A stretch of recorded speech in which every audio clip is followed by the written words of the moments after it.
Hey everyone, Will Henke here. Thanks for joining us today on Navigate the Rapids.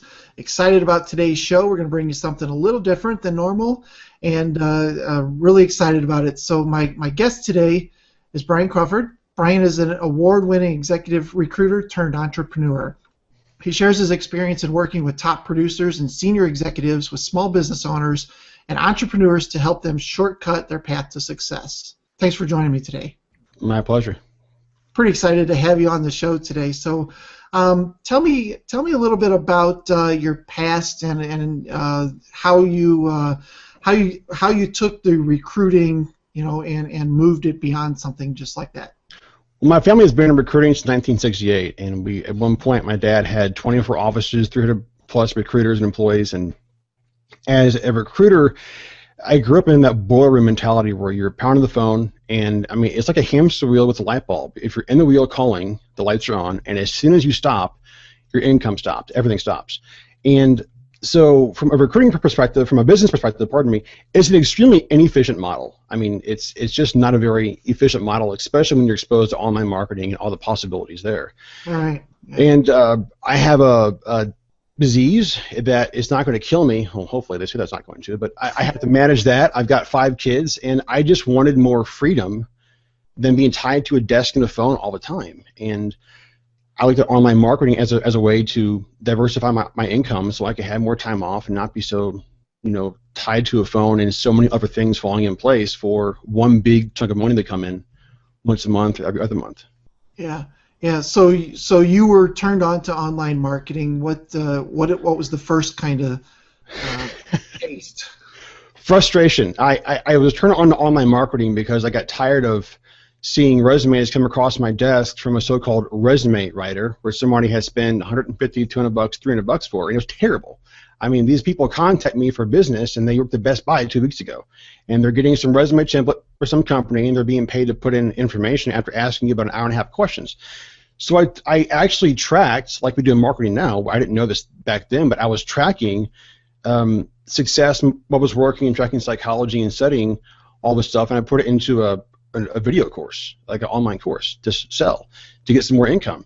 And my initial thought was, well, I'll just have all these resources and just have like a mini, job search site. And then I thought, how boring is that? I don't even enjoy that. I can imagine people coming back to me after the job is, already landed. So I kind of backed off of that and changed the model up. And then as that was going on, I got involved with Digital Marketer, where you and I met, and my mind was blown. My world kind of exploded. And I suddenly found a way to take all the marketing tactics online and deploy them into the recruiting space, to where honestly I had clients paying me $25,000 and $30,000 for a hire, and I was spending $20 on Facebook to get those candidates through the right copy and the right funnel. So now I'm transitioning from a tied to my phone, calling for candidates, to still recruiting for clients, but teaching them also how to deploy and set up their own funnels to where they can reduce their overhead in the recruiting costs because they have a constant pipeline of warm people who are open to a conversation, if that makes sense. Yeah, no, that's really cool. So, so you have like 10 years of executive search. Yeah. Experience, I guess, is the word. Mm-hmm. How does that help you? How does that help with entrepreneurs and small business owners? Well, when you play at the executive level, I'm talking to people who, some of them, I do a lot of still finance and accounting, banking, investment banking. A lot of the people who I talk to and work with, they own the companies. They're multimillionaires. In some cases, they're actually billionaires. And then you're talking to ownership. You're also talking to their lead executives and talking to top sales performers. But when you're making 100 calls a day, and over 10 years, you're able to get some really good conversations, and you're able to track the parallels between success and failure and mediocrity, and you're able to understand very quickly what is separating everyone from the pack. Right. And there's a guy named Scott Love. He's a recruiter and trainer. He says that recruiting is a personal development course disguised as a job. And I've never asked him what that meant, but I'm pretty sure I know what it means, and that is you're exposed to top performers and getting to learn from them and their patterns every day, and you can model that. And within, 30 seconds, somebody calls me, I can tell you if they're worth talking to or not. It's sad, but it's true. Yeah. And so you can take those paths to success, and it's not just big company. These are individual traits of mindset and behavior, and you can scale that down to the individual themselves and put it right into you or me as an entrepreneur, small business owner, and teach other people what is working, what is not, and show them the big patterns that are going to lead you to success or to failure. Right. Right. So how does this kind of translate to online business? Well, online business or offline business, we're all online business. If you're not going to be in business very long, right? So, I mean, take for instance the traditional recruiting model. There are still recruiting firms who don't do anything online who still make a lot of money because they're calling, but it's a lot more work. And so, no matter what you do, whether you're cleaning carpets, you're an attorney, you're a recruiter, having an online presence and having the proper model in place, whether it's lead generation or whatever, is going to make your life a lot easier. You can make a lot more money. You can work a lot less. And ultimately, it will help you leverage and diversify a lot faster. Right, right. Who doesn't want to work less and still make the same amount of money or more? Yeah, I mean, who wants to work less? Yeah. It's call me lazy, but I'm going for it, man. Oh yeah, if I had the choice to go, to do this or go fishing, call me fishing. Yeah. Or better yet, don't call me, right? Don't call me, I'm fishing. Yeah. Yeah. Yeah. Oh, that's awesome. So, what do you think is the biggest mistake that people or businesses make when they're trying to kind of expand and grow? Well, if we could go into the 3 points for today, the three. Yeah. Okay, so I could rename this whole thing the parking lot, tracing letters, and the cell phone and the body bag. All right, so these three columns, these three principles are what come up over and over and over again, and they're not just one particular thing. It's more of a understanding.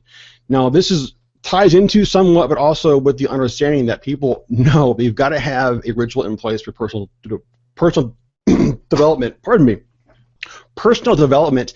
Every day, you got to be reading, taking care of yourself, all the basics, right? But the first one is the parking lot, and this one is one where so many people, including myself, get hung up on. In fact, we've mentioned digital marketer. This is where Ryan Dice is awesome. I think I've never met the guy. The Ryan Dice and the like are so awesome because of one thing, and that is they can take action. Pardon me. They take action fast. And the parking lot analogy is this, Will. If I were to say, drive down here and let's go out to eat, you're not going to say, okay, I'm going to use this key. I'm going to put it right here. I'm going to turn my hand this much. You don't think about everything incrementally all the time. You focus on where you want to go. And so when you get to the parking lot or my driveway, you're not thinking back in your house, well, when do I turn and how fast should I go and what if a car comes? But that's what all of us do.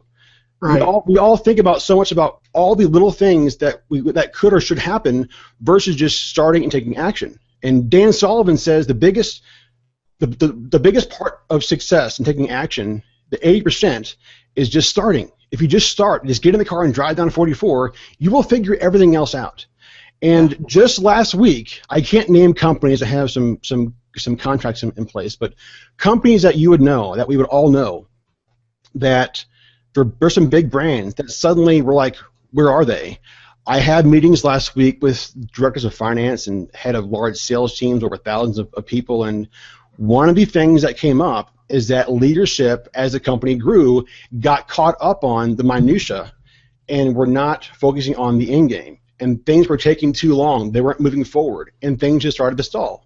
And big company, or you or I, you want to have a blog. Well, what theme should I get? What plugins are the best? What SEO plugins should I get? Should I call Will? Should I call so-and-so?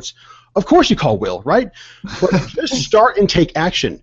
And that is the parking lot analogy, is don't focus on all the little things you've got to do. Just start driving and focus on where you want to go. Just get out of the parking lot, huh? Just get out of the parking lot or get to the parking lot. In fact, I heard this morning. I'm a big Dan Sullivan fan, by the way. But Dan Sullivan argues that it is easier for a person or a business to grow 10x than it is 2x. And it's because when you focus on the end game and you get that clarity, intellectually and emotionally, everything else becomes filtered out. You're able to know where you want to go, and the small things don't matter when you get good at focusing on where you want to go. The parking lot, just get to the parking lot and park. Don't worry about when to turn, when to change lanes. Just go. And I I mean, I'm not perfect, but when I started to apply this parking lot analogy and thinking into my own businesses, everything started to take off extremely fast because I was no longer focusing on the minutia. I was Right. focusing on the end game. Yeah. Yeah, I know we weren't planning on talking about goals and stuff today, but I think that's a big thing is one of the things when you're setting goals, say for the year, is to write it down, and another thing is to you put it out there and take action on it and make it something concrete and not just something in your head. I think the same kind of a thing applies. Do something to make that start to happen, and you'll be surprised that it probably will start to happen. I have, when I see one of the fun things about being a recruiter is I'll help companies go into new markets and build teams and whatnot. And I've had so many executives who are really, really good trainers who will hire these younger guys that were just full of energy, who are so worried about what to do and how do I do this application and formal process. And they all say, go out there and make a freaking mess. We will come in and clean it up. Just take action. And the ones who do that, they explode. But the ones who focus on, well, who should I call first, and should I go at 2 o'clock or 4 o'clock, don't get anywhere. And it's so simple, but don't get stuck on the diving board. Just jump. Yeah, and that even applies to a business owner who has a website. One of the things when I build a website for somebody, like a WordPress site, and I hand it over to them, I say, okay, here's how you get in the back end. Here's how you do this. Here's how you do that. Well, I don't know if I should do anything. So I said, listen, get in there and make a mess, like you said, and I've got a backup. We'll put the backup back up after you're done, but you're going to learn a lot in the process. I think that's a great analogy. I've got to rip off Tony Robbins quickly, but there was a story he tells about Norman Schwarzkopf, who's a great leader. And when he was still in the junior ranks, he was working under somebody superior, pardon me, and there was some project about 5 years in length. They were trying to make up this big study and big choice on what to do, A or B.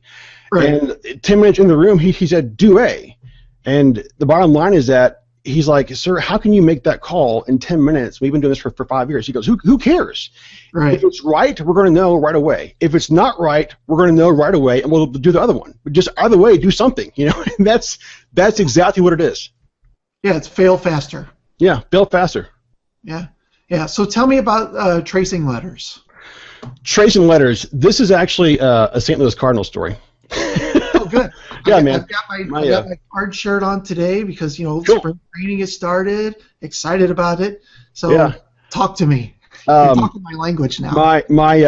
I've got 5 kids, and so Valentine's boxes for school. You ever do the Valentine's boxes or did the Valentine's boxes? Oh, definitely. Yeah. So I find out 6 o'clock the night before. My wife kind of FYIs me. That's usually the way it goes, yeah. Yeah, so we're blitzing this Valentine's box done, and I wrap it all in white paper, and he wants a Cardinals logo. So I go to the computer, print off the Cardinals logo, and I trace it on there, and it's about this big. And what you realize, this is a great analogy, is that my job was to trace the outside of the logo, letters, and then he would color it in. And if you ever do something like that, it's a simple task. But if you just trace the letters, you get to a certain point where you realize you've got to shift your perspective. It's not that difficult, but you've got to move your hand, adjust your posture, change your view. And tracing letters is all about perspective and getting somebody else's perspective. And an example last week, in this company, everybody would know who they are. But they had a huge sales slump. And it came down to they had a new executive who no longer believed that it was important for the development team, software development team, to have interaction with the sales team. Oh, geez. So things were taking longer. They weren't being deployed faster. They're having to go back and tweak things a lot more because they're getting input after the fact. When if they had the sales team input the entire time, they would know exactly what the end customer was wanting and didn't like or needed. And so perspective comes down to just shifting your perspective. Is don't get tunnel vision. Don't be scared of the input. You should. See, input is not nearly as scary as failing and going bankrupt. Okay, so get the input. Dan Kennedy said that one of the biggest things he does to help companies grow is the in-marketing survey, where he surveys and polls clients on the experience. What can we do better? Where would he suck at? And you've got to get that perspective to go forward. Right down to back to the DM group, people don't like to submit their landing page because of all the criticism, and it might be harsh, but that's what it takes to go forward. And this is so hard for me. I'm a perfectionist. I'm a big guy, but I wear my heart on my sleeve, and it's hard to get that perspective. But coming down to this, back to personal development, is reading.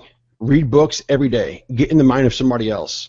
And I can wrap up this point with this: is there's an interview online with Steve Jobs, and somewhere in that interview there is a developer, a big coder, brainy guy, talking to Steve about how there was that period of time where languages changed so fast. Every 6 months there's some new coding language.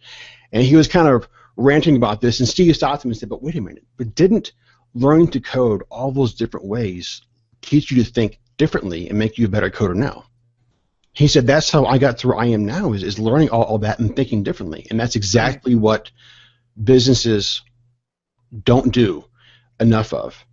And actually, I lied. I'm not going to stop there. There's one big thing that I love to talk about is in banking, and if my clients ever hear this, some of them will get so mad at me, but there are a lot of family-owned banks. Dad or grandpa started the banks. There are some clients that I have that are $1 billion plus, and one in particular, the grandson took it over. Great guy, but you'll see in these banks where the self-made dad, grandpa, all this growth and all these great things happen, and then the wealthy son or grandson takes over, and they just kind of leveled out for a while. Right. And the saying, I had one of the executives call me confidentially one night and say, the best thing for this guy to do is to go into a Walmart, because he had never been in a Walmart in his entire life. Oh. And he didn't have the perspective his dad or grandpa had of going through the cycle and having the psychology of all the different clients and prospects and be able to think that way. So that's just another example, Will, of when you change your perspective and you get as much perspective as possible, growth is so much easier, and you can make that end result get to you so much faster. Yeah, that's terrific. So what are a couple of favorite books that you like that really kind of screwed with your head, for lack of a better way to say it?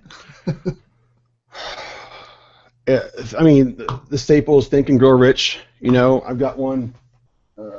Magic of Thinking Big is a great one. Oh, yeah. Yeah. If you're a small business, pick up Chris Ducker's Virtual Freedom. Like, do it yesterday. Cool. Whether you want to hire a full-time VA, or if you have database work, you want to hire someone to do it for, $50 overnight, get his book on Virtual Freedom. I mean, gosh, I've got so many books dog-eared and highlighted, but just start reading. Just get the perspective. Cool. Well, I'll put the links to all of those in the show notes for sure, for anybody that wants to grab those. So, tell me about the cell phone in the body bag. This sounds awesome. So, there's always this big question with marketers, and especially small businesses that always can't outsource as much, is how do you, and all the static online, all the clout online, all the competitors, how do you cut through faster? And how do you get the attention of somebody so much faster? And I was reading last week, and this came up, and they talked about first responders, and I can relate to this. My wife's in medicine. First responders, doctors, nurses, police officers, but death to them is a very calloused emotion. You have to survive in that space. Yeah. You call it. I mean, it's a sad fact, but when you come up on an accident scene, you cannot do your job if you just break down constantly. Yep. But there is one thing that consistently causes more nightmares, more psychology issues, and that is the cell phone.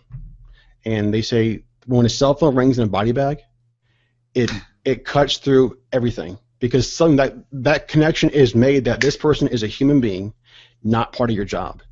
And one person said, I've seen thousands of dead bodies, but the only one that ever stands out is the one where the phone rang. It could be on the purse, on the floor, in the body bag, but that cell phone ringing is what makes that connection and cuts through all those years of conditioning that this is part of your job.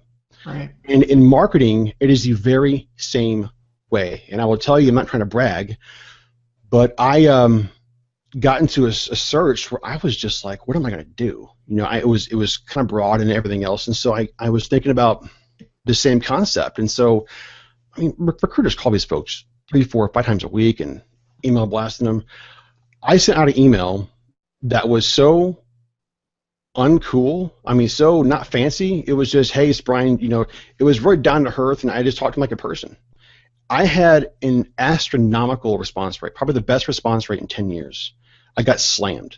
And it wasn't just the number of people, it was the quality. And I had high-level executives saying, hey, we don't need anything, but I really appreciate you treat me like a person. So it comes down to, if you want to get to somebody quickly and make that connection, forget the business stuff. I mean, it's there for a reason, but talk to them as a person. That is the reason why I get so much repeat business, and me as an individual beat out these huge firms, is they know me as Brian. I guarantee you half of my clients can't even tell you my company name. I don't care, because I'm their guy. But that is what you've got to lead with, is treat them as a person, not a client or a customer or a number. And something that not everyone knows, but we've had a lot of change in the country the past few years with the downturn and then all the banking regulations. And one of the biggest trends right now is all the regulations are making the small banks, expensive to run. So they're all getting bought up by big banks. And clients are pushing back because the big banks treat you as a number and not as a relationship as much.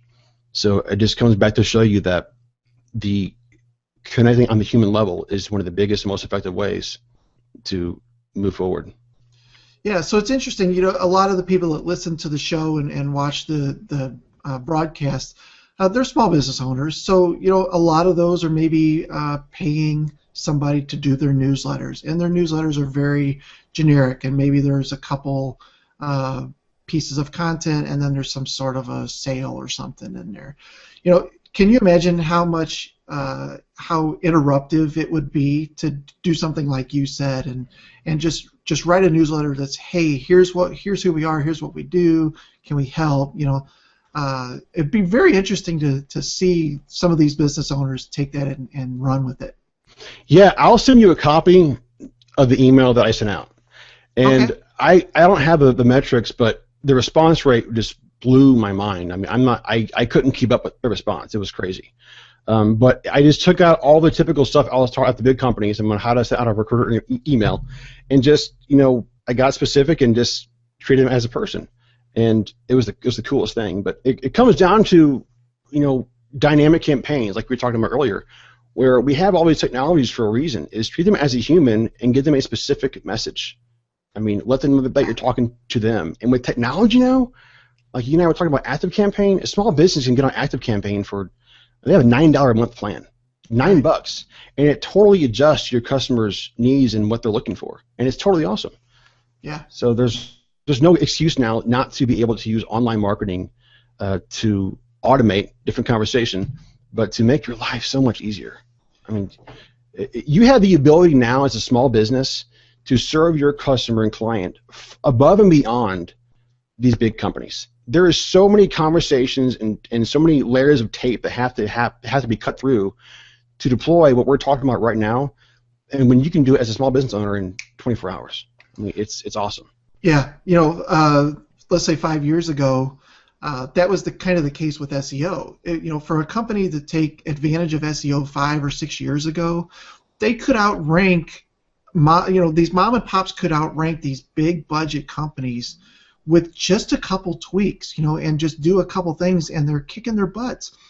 And these big companies just couldn't keep up, And it's interesting how that's kind of maybe not the case so much anymore, specifically with SEO, but there's many other ways through online marketing that you can still, blow these big companies away. Well, I will tell you, I have outranked many big recruiting firms, like huge recruiting firms, for local searches, and it came down to engagement.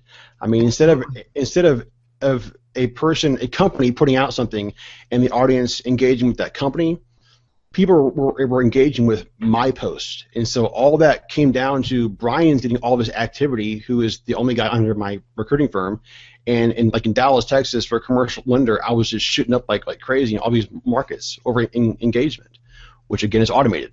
As far as my campaigns now, but yeah, man, this is an awesome time for a small business. It's almost you're almost at a disadvantage in some ways to be a huge company because you don't have the freedom to take action. That's right, and you don't have the freedom to, like you said, fail faster. Come up with some idea, and hey, let's put this campaign together and see what happens. Yeah, it's.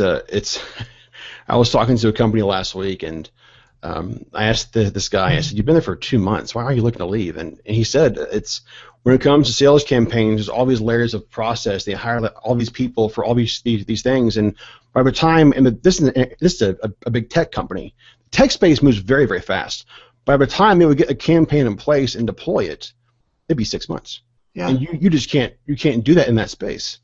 We could look at DM again. I mean, man, those folks can move fast, and that's why they're so awesome. But yeah, I'll say it again. Being a small business right now is a lot of fun. You have all the tools available to you of the big dogs, and you can move a lot faster. Yeah, and it's an advantage for those that have that available. What about businesses that are still kind of small businesses, but they're still stuck in the old school ways? And what are your predictions for them? I think there's always going to be. I see this right now. There's always going to be a desire for that relationship. In fact, to your point, one of the things that makes me successful is I actually cold call. A lot of firms who are hopping on the online wagon are just sending like LinkedIn messages and emails all day. Right. Everyone's doing that. So when I actually call somebody, I had that personal connection. There is a balance, but I use the online space to indoctrinate or to make people aware of my brand and who I am. And so when I do call them, they know who I am. They know that I have some authority in the marketplace because I can track them online. And it makes my life a lot easier. If you're not doing that, it's much, much, much harder to compete. You will still have business, but I think in a lot of industries, it's going to be very hard to keep the lights on. I mean, it's just going to be hard to move forward. You'll still be able to exist, but it's going to be a lot of work. Totally agree. Yeah, and the businesses that are taking advantage of some, even just one of these little, we're not saying go out and do all this different online marketing stuff, but if you just took your newsletter or just one product and started doing some automation type stuff with it, and building content around it, what a novel idea. Answering questions before they ask the questions. They're gonna take over. Well, because you said it, I've got to let the cat out of the bag here. Because if they're a small business, this will change their life. I set up a automated campaign, and I hate to keep talking about the recruiting space, but it's just transplant this to your own business. But sure. A lot of firms send out their open jobs for the month. If you're happy in your career, what's that going to do for you? That gets annoying. Right. And so I talked to a lot of people. Again, I got that feedback, and they say we're busy. It'll be better to have like a summary of what we help us stay informed. And so I did a summary newsletter email campaign based off of my curated content on my company blog through RSS feed. So it's automatic. It goes every Friday. And it's dynamic. So if they're in Austin, it shows the top 5 Austin banking stores, Dallas, Houston. But when it goes back to my blog, I'm using the idea of the inline content, or it's more of a native content, where the job openings are more of news features. And so you're engaging with passive clients, passive customers, passive job seekers. But because you are giving that you're adding value, not just saying here's what I have or here's what I can offer you, they're more engaged and the authority is being built. And so again, it's 4 or 5 touches, 10 touches, there's all these different arguments how many touches, but you can use that to make your life so much easier as a small business. And you can set it up through ActiveCampaign even for $9 a month and never touch it. I will never touch that newsletter for 6 months. It goes by itself. Right. Yeah. And so is this? Go ahead. No, go ahead. With that, the important thing is there, as people click on different articles, if they're clicking on bank news and stuff, I don't really care. If they click on certain companies hiring or hiring trends or how to prep for this upcoming wave in the industry, that's a buying sign. And my system tracks that. So I can send out to a list of 1,000 prospects in Austin and Dallas, Texas in the banking industry. And the 45 people that click on hiring trends, I'm alerted I can contact immediately versus having to call and email 1,000 people and figure out who's interested. that is, again, the leverage that we have available to us as small businesses. And a lot of this stuff, well, I was at MRI, the biggest company in the world for recruiting. I couldn't do any of this there. There were so many contracts and things in place that we weren't allowed to even do this stuff. As soon as I went independent, I could deploy this stuff, and my life got so much easier. Yeah, and we've mentioned Active Campaign a couple times. That's obviously played a big part in everything that you're doing. So, how do you think a small business can plug that in? What's an easy starting point for them? I would say if you have any list of any size at all, for instance, I'll give you an example. There's a chiropractor here in town, and the other day I got an email from him, and I got a 27-inch iMac. So I open it up, and his logo is across my entire screen. This huge logo, and then this one sentence text about, hey, it's February is almost over. Have you seen your chiropractor? That's the first email in 3 months that I've gotten from the guy. Right. And he's a one-man shop, no admin, but he's a great doctor. He's great at what he does. So, pardon me. So what he could do is take that existing list and put it into don't say, hey, have you come see me yet? Give him some health benefit. Give him some chiropractic care or some benefits to come into seeing him, and automate that. And the people who click on certain articles have Active Campaign set to fire another sequence, another email, and have these campaigns in place to segment who is interested and who is not. I mean, it's not that hard. It's really simple. But that is what he could do. He could take his list of a couple hundred people probably, upload it, and just have it all automated. Yeah.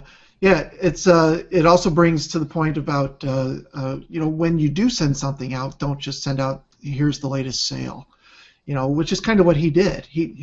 Come see me, but it was me instead of giving. It's pretty cool. So, how can people get more content like we're talking about today? Well, there's two things happening in my world. With the CAB, the Career Accelerator blog. That's careeracceleratorblog.com. That is a site where I'm sure we're still building it out, but it's got 3 areas. One is for job seekers, which if you're watching this, you're probably not looking for a job. The other 2 areas are the first is all about optimizing everyday productivity, and the third is following your boss. How do you go off independently? And so we are priming the pump right now with videos for a YouTube channel and a podcast. I'm a batcher. I'll do everything and just schedule it out for a 30-day deploy. I've got 5 kids. Again, it takes up a lot of time. So careeracceleratorblog.com. If you want more information on the marketing and the recruiting side, recruiting also meaning recruiting clients, it's market-recruit.com. That just got launched 2 days ago. We're still building that out, but you can contact me through there as well. And something that they need to look up is CoSchedule. CoSchedule.com is a fantastic tool for a small business. Is that something that's yours? It's not mine, but I had to put it in there. So it changed my life. Really? You can schedule blog posts and social media updates to all of them for months in advance, and recycle content, and they have a plan starting at $10 a month. So, because I would say as a small business, social media updates are one of the things that will bog you down tremendously. Oh, yeah. But I wanted to add that value. We'll go to coschedule.com and check it out. It's awesome. Oh, thanks. Well, that's cool. That made it worth the free cost of admission and all of you. Very good. Well, listen, I really appreciate you coming on the broadcast today and spending some time with us. Oh, my pleasure. Thank you for having me on. There's just so much I could talk about after 10 years, but yeah, it's an exciting time right now for small business for sure. Yeah, definitely. Well, listen, thanks everyone for joining us. If you are a Red Canoe Elite member, stick around. We're gonna talk to Brian a little bit more, get some other in depth. If you're not, go to redcanoemedia.com/elite and jump in there. You'll see all of our broadcasts, plus all the bonus broadcasts that people don't see otherwise, and lots of other good things in there. Brian, I appreciate you being on the show. Oh, thanks. Anytime, man. Thanks, man.